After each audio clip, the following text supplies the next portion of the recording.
صدر ایوب صاحب اور ان کی کابینہ جو تھی انہوں نے یہ فیصلہ کیا کہ پاکستان جوہری پروگرام جو ہے اس کا آغاز نہیں کرے گا۔ پھر وہ سن 68 میں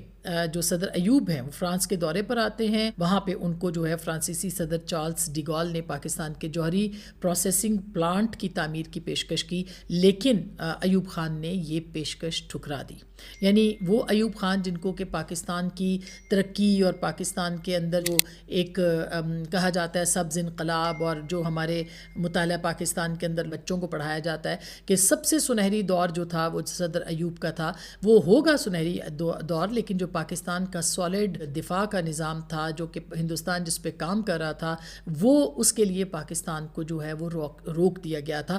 اس کے بعد جب ذوالفقار علی بھٹو یعنی پاکستان دو لخت ہوتا ہے، ذوالفقار علی بھٹو صدر بنتے ہیں، اس وقت بھٹو صاحب نے جو ہے فوری طور پر دو کام کیے تھے۔ پاکستان کا پہلا جمہوری اور پارلیمانی وفاقی آئین بھی جو تھا وہ انہوں نے بنایا تھا، مگر جنوری 1972 میں سائنسدانوں اور انجینئرز کی ایک کانفرنس بلائی، اور بھٹو کا سوال سائنسدانوں سے یہ تھا کہ ہم ایٹم بم بنانے جا رہے ہیں، بتائیں کتنے وقت میں یہ ایٹم بم دستیاب ہوگا۔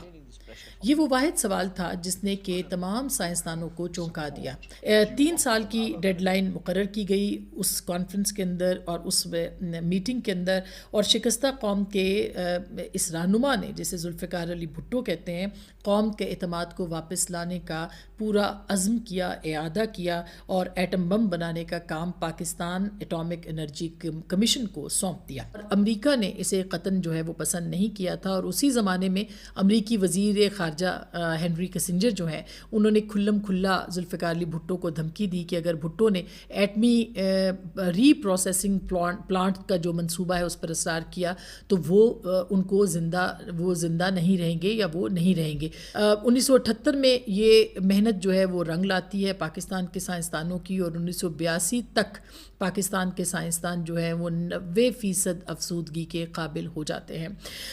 ڈاکٹر قدیر خان کے مطابق 1984 میں جوہری بم بنانے کی صلاحیت جو ہے وہ حاصل کر لی تھی بقول ڈاکٹر قدیر خان کے، اور انہوں نے جنرل ضیاء الحق سے کہا تھا کہ وہ کھلم کھلا پاکستان کی طرف سے جوہری بم کی تیاری کے عزم کا اعلان کریں، لیکن ان کے امریکی نواز جو وزیر خارجہ تھے یا ان کے جو پوری کیبنٹ تھی، خود ضیاء الحق صاحب جو تھے، ان کے بھی بہت زیادہ ان کے اوپر امریکہ کا انفلوئنس تھا بقول ڈاکٹر قدیر خان کے، لہٰذا انہوں نے اس کی سخت مخالفت کی، ورنہ پاکستان 1984 کے اندر جو ہے وہ یہ بم جو تھا اس کا تجربہ کر چکا ہوتا۔ 1998 میں میاں نواز شریف اگین ایک الیکٹڈ پرائم منسٹر جو تھے، انہوں نے پاکستان کا جو ایٹمی بم تھا اس کا تجربہ کیا۔